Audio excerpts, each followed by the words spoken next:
The evening sun slowly faded behind the hills as Sophia locked the small cafe where she worked every day. Life hadn't been kind to her. She grew up in a quiet town, raised by her grandmother after losing both parents at a young age. She knew the taste of struggle and the silence of loneliness. But one day, Ethan walked in, a well-dressed man with kind eyes and a smile that could melt stone. He said he was from the city, a businessman visiting for a project. And from that day, he never stopped coming back. He brought her flowers, remembered her favorite book, told her stories of the city, the lights, the dreams, the life she deserved. He told her, "Sophia, you deserve more than this little town." And slowly, he made her believe it. Days turned into weeks, weeks into months. He held her hand under the stars, promised to marry her, and swore that he'd take her to a better life. He said, "I'll build a home where you'll never have to worry again." Sophia believed him. He was perfect, too perfect.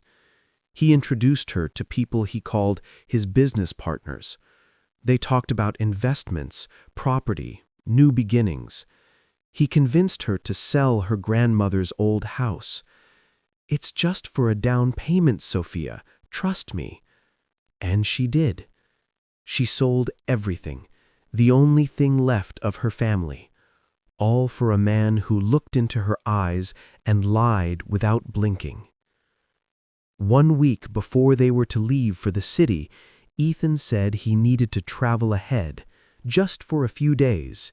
He kissed her forehead, smiled, and said, "3 days, my love, just 3. 3 days passed, then 5, then 10. His phone went off. His number disappeared, and so did he.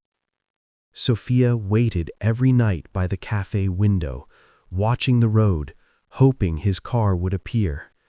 But all she saw were the shadows of her own foolish hope.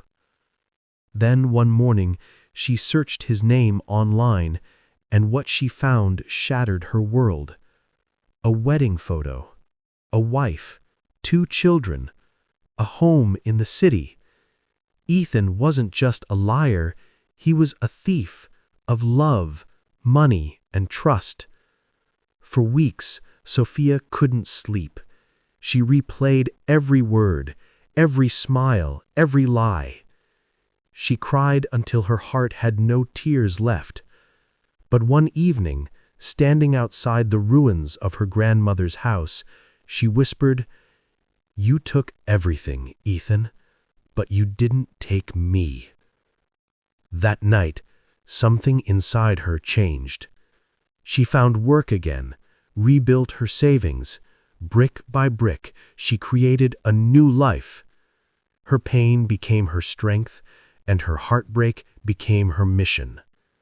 She opened a foundation to help women who had been tricked, used, or financially trapped by men like Ethan. A year later, fate played its cruel little game again. Ethan came back, under a new name, pretending to be someone else. He walked into a cafe in the same small town, unaware that Sophia now owned it. She looked up from the counter, saw his face, and smiled. "Good evening," she said, calmly.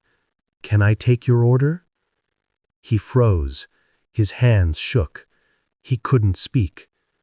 She handed him the cup of coffee and said softly, "Some lessons are best served cold, like your coffee today." He left, speechless, and for the first time, Sophia smiled. Not because she won, but because she was finally free. Never trust a man by his promises. Trust him by his actions. Because love built on lies always collapses in silence.